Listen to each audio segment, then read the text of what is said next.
Hey guys, Derek here with the Closet Doctor, and what is it today? Tuesday afternoon. And I've got a couple of great improvements that I'm going to share with you that you'll really like. But first, I got to brag a little bit. My guys did an awesome job yesterday and today. Let me show you some pictures here of a garage that we installed. I think this is probably the best looking garage that we've ever installed, even better looking than my own personal one. So take a look at these pictures, enjoy. This is a pretty big job.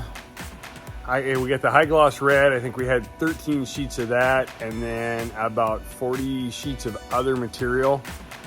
We ran all of that, we assembled most of those cabinets yesterday, and we installed this whole job today with 3 guys.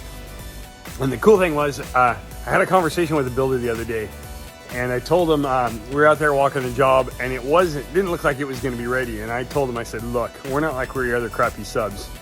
We do what we say we're going to do when we say we're going to do it. We're going to come in, we're going to be in and out and have things done like we said we were going to do. So 2 days we did a big huge closet with lights, another smaller closet, and this garage in 2 days, and it's all done.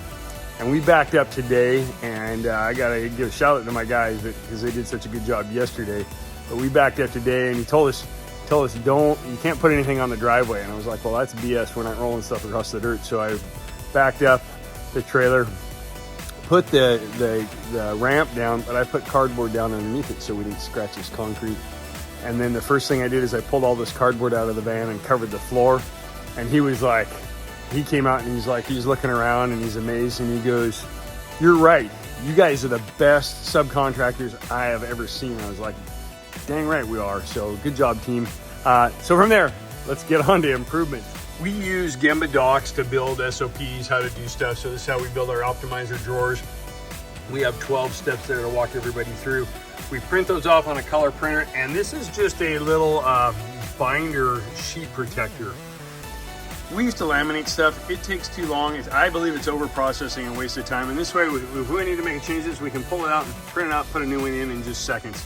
The issue we're having, you'll notice that we're mounting them by putting screws into a board, and it's kind of, they kind of come off. It's kind of a pain. So let me show you our improvement over here on this one. We still have some SOPs to fill this one up, but back from my days working in the restaurant, washing dishes and cooking in the kitchen, this is a ticket holder. So you slide stuff in. It's got a bunch of marbles up underneath there. I'll put a link to these ones in Amazon. They seem to be a pretty good deal. And you can just, once again, left-handed, one-handed, they go in there, and when you need to pull them out, you just lift it up and it pops out, but stays in place so that you can review them, change them, stuff like that. We've got over a couple of different workstations. So we got this one here, and we've got this one over here. So this one's on the end of the CNC, and we're gonna have SOPs for all the different product lines that we do and how to label them. And actually this board up here is a new improvement. We had the bar coming up on this side here, run all the way across, and we had another bar coming down here. The problem was when you were pulling stuff off, it was just in the way. When you're throwing stuff in the dumpster, you had to come all the way out so you not hit the bar. So we just took one leg off of it. And then we would just put some scrap plywood up there, put those bar holders on it today. This is our edge bander. I go through it. It's a Vantage 6.5. Really like this machine, solid and sturdy, and gives us a nice edge every day. Just little things, we're improving it. On the end trim station, when it applies the edge banding, it leaves a little tail about 1 inch long, and then these saw blades come down and cut it off. And we had 2 issues with it. One, it's just kind of messy. If they drop down out here, you don't want to suck them up with dust collection because they'll cut your plastic bags that you're using for dust collection. So they drop down that pit right there. The problem is that we got 2 holes there, and they don't always hit in that hole, and they would end up, I'd have them all the way down here, and I'd have them on this side over here.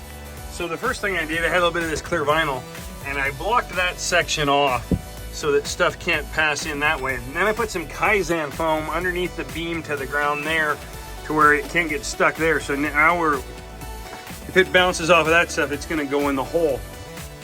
The other thing we'd have is every now and then it would trim, and this would land on top of a panel, and when it would run through on the other side here, the copy wheel right here would hit that and run over the top of it. And so my high-tech solution was, I need a brush in there. And so you can see that I've taken a $1.29 paintbrush from Lowe's, and we just bolted that on there, and it runs right across the top of the panel as the panel will run through and sweeps that off. So real simple, easy fix. And then the other thing we've done is I put in just a little piece of melamine here to keep stuff, anything out of the glue area. And we did the same thing over here. I found it was easier to cut Kaizen foam, and we put Kaizen foam in that area. So when it's running, that we're not getting dirt and dust, we're reducing the amount of dirt and dust in the glue area. And when we're blowing stuff out and cleaning it up, that it's not just blowing it back and forth, that it's keeping it in one area. So those are our improvements for today. Stuff going on at the Closet Doctor. Hope everybody else is having a lean day.